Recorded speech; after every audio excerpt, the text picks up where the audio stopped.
நான் சொல்ற மாதிரி விஜய் தான் எல்லாத்துக்கும் காரணம் அவர் சொல்லியிருந்தாருன்னா விட்டுருப்பாங்க, சந்தோஷம் பார்ப்பாங்க, துட்டு கொடுத்துருப்பாங்க கையில. புரியுதா?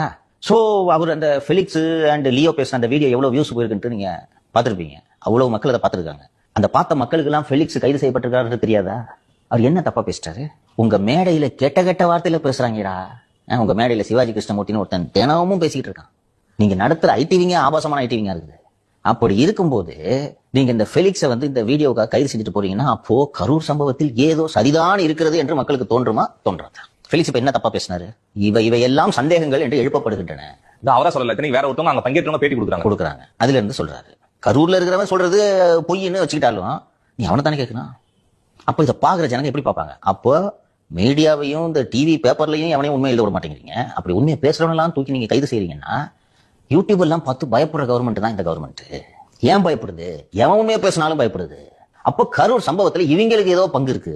பங்கு இல்லைன்னா எதுக்கு கைது செய்யறாங்க? ஏன்பா இவ்வளவு பெரிய அரசாங்கம், 75 ஆண்டு கால பவழ விழா கண்ட கட்சி, திராவிட மாடல் அரசு, இந்த அரசு